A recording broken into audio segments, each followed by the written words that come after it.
Hello everyone, this is Goosebumps Godzilla, and today I'm going to be talking about how Andrew Craw's head that you see in the Headless Ghost isn't actually Andrew Craw's head, but his head is actually the shrunken head. So, viewer beware, you're in for a scare, and let's get started with this video.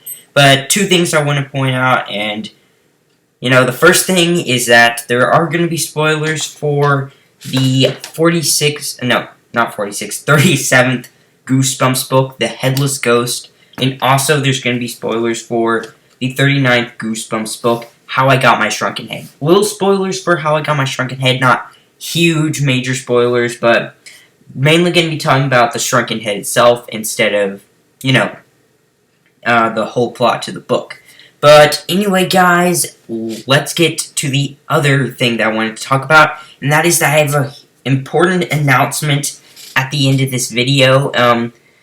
It's about, my 100 subscriber special. It's coming up. Thank you guys so much for currently, I think, 91 subscribers. But I'm going to talk about that later on in the video. But before we get to that, let's talk about my theory that I have for today. So, in The Headless Ghost, we are introduced to, I would say, one of the most important ghosts that are featured in the book, I would say, and that is Andrew Craw. Andrew Craw, lived, I think, during the 1800s or so, and he, found the hiding spot of an old sea captain ghost, who, in revenge, cut off, what's his name? I just forgot his name. Andrew Craw's head. And so, he now searches the entire house, searching for his long-lost head. And so, keep in mind, he's been searching for this head for about 100 years. So then, in the book, we meet our main protagonists, Dwayne and Stephanie, and they want to find Andrew Craw's head. One thing leads to another, they do, and Andrew Craw is happily reunited with his long-lost head. And that's sort of how the book ends. There is a twist ending that I'm going to talk about later, but for most of the book, that's pretty much it. He finds his head, and that's sort of how the book ends. But what happens if the head that he found, well, Dwayne and Stephanie found in the book, wasn't actually his head, but it was someone else's? And that head that Andrew Craw has, his long-lost head, is actually the shrunken head from How I Got My Shrunken Head. So, before I get into how Andrew Craw's head is the shrunken head from How I Got My Shrunken Head, first, let's try to prove that the head that he found in The Headless Ghost isn't actually Andrew Craw's head. I don't know, that was kind of worded confusingly, but first, let's try to prove that the head that Andrew Craw had in this book was a fake, and probably someone else's. So, first off is the fact that there are so many ghosts in this house. There's a bunch of stories in this book. One I really thought was pretty cool. Andrew Craw's dad, he seemed like he was pushed in the fireplace, and he was burned alive. Sort of really dark for a Goosebumps book. But anyway, all that was left was his hands. It was really interesting. So there's a bunch of ghost stories in this house. So how come there's only one head in this house? What happens if there was multiple? But that was sort of just a guess thing. It's not really a fact. But there's a whole bunch of ghosts in this house. So what makes that one Andrew Craw's head? And you can kind of take a look at the cover art, and it kind of doesn't make sense.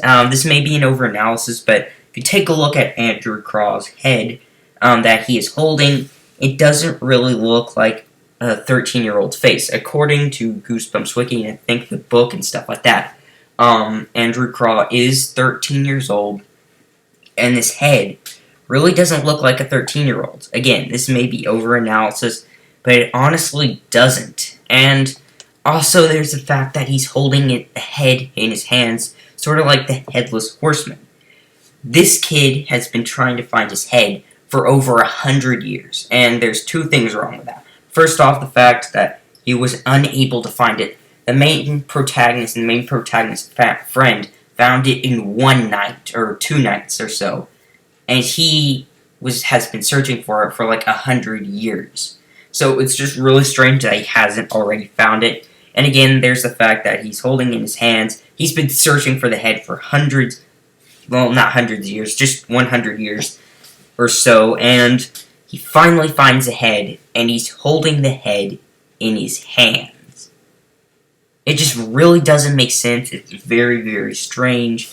I don't really get that, and why he's just like holding the head in his hands, and why he holds the head in his hands in some of his other appearances, and it's just very, very strange.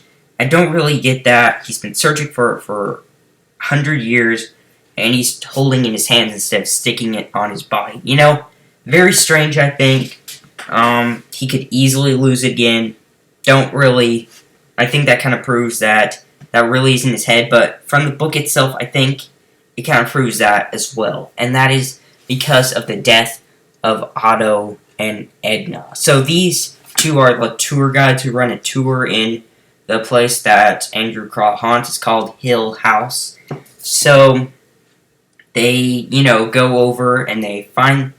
and so, I'm so sorry, guys. I kind of got a little mixed up in my brain. So, basically, they find the head, and that's pretty much how the book ends. But in the twist ending, Otto and Edna, as I said before, the people who run the tour and stuff like that, mysteriously died about the same time that Andrew Craw found his head. So, this may be a coincidence. After all, there's a bunch of ghost things that happen in this house. So, it could have been, a coincidence that they died. It's not natural causes. Otto and Edna did not die of natural causes because they're haunting the house. That means something bad happened to them. Point of a ghost is unfinished business, so, they have unfinished business with someone or something. So, we know they didn't die of natural causes. Also, it can't be a coincidence that both Otto and Edna died at the same time. So, count that one out. So, they were killed by something. It could be, the old sea captain ghost or any of the other ghosts in the house. But why didn't they attack them before? If they didn't like them or anything like that, why didn't they attack them until now? And the only variable that was different from all the other times is that Andrew Craw finally found his head. Maybe he was so hopeful and happy that he finally got his head that he got into a rage when he figured out that it wasn't actually Andrew Craw's head. And this leads him to continue haunt the house, and he, I think, possibly killed Otto and Edna. And also, another thing I forgot to mention about the cover art is the fact that he's still a ghost. Again, I say, ghosts' point are unfinished business, but his business sort of was finding his head. Andrew Craw finally found his head, so why is he still a ghost in the cover art? Why is he still a ghost in Goosebumps Horror Town? Why is he still a ghost in Goosebumps Terror in the Graveyard? Just a whole bunch of things. It's very strange. I don't really get it.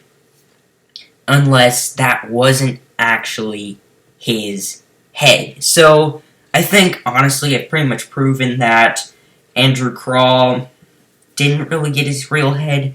But what leads me to prove that his real head is the shrunken head? Well, there's just one bit of evidence to prove this. There's a bunch more, but the first bit is the fact that the head probably did not come from Balladora, which is the island that he was found in. First thing is, he could not have been in this area, because shrunken heads are only made in, I think, like South America and Central America.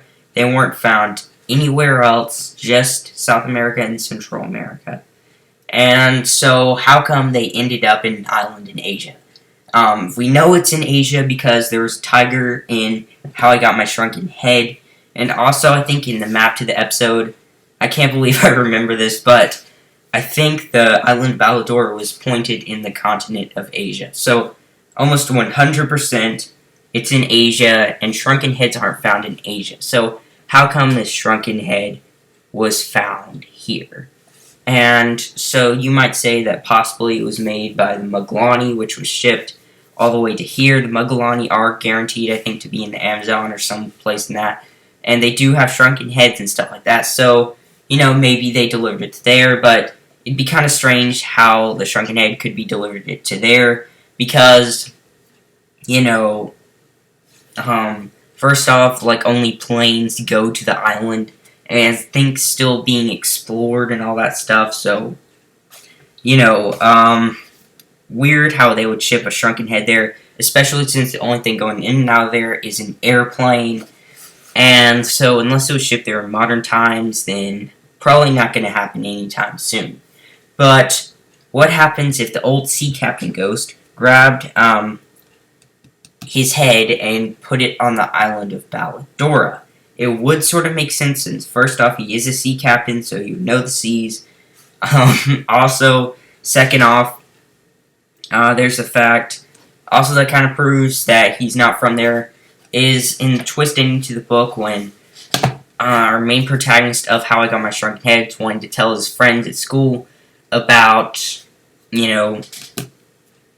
finding the shrunken head, his whole adventure there, and then the shrunken head says, I want to tell them the part about the tiger.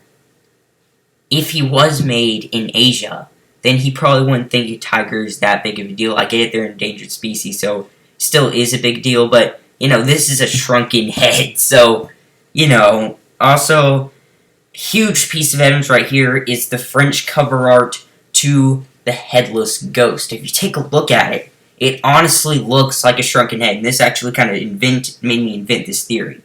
So, there's that bit of evidence.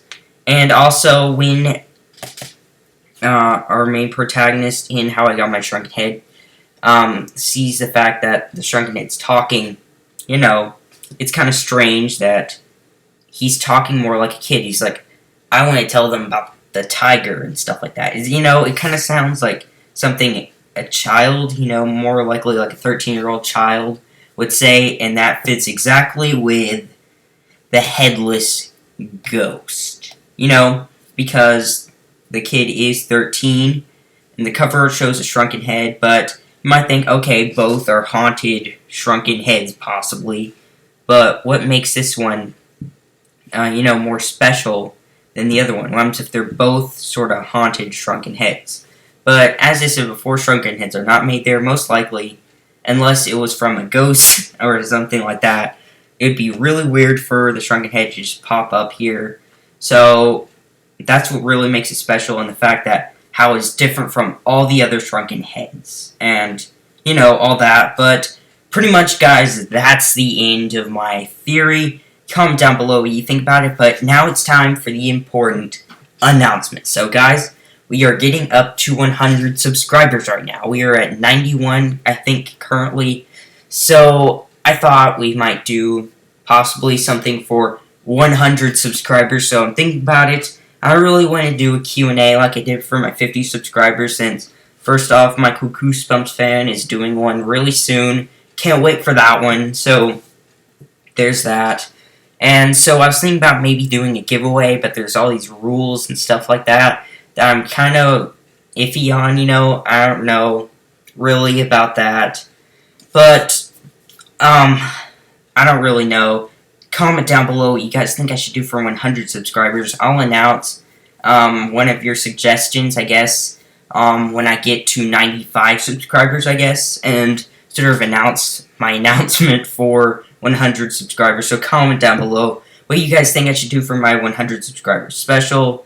Maybe make a video that you guys want me to see, like show off my Goosebumps collection. I don't know. Comment down below and all that. But anyway, guys, that's the end of my video. Please comment down below about my 100 subscriber thing, because I really have no idea what to do. But anyway, guys, thank you so much for watching, and thank you for all the support in getting us to 91 subscribers. And that's the end of my video.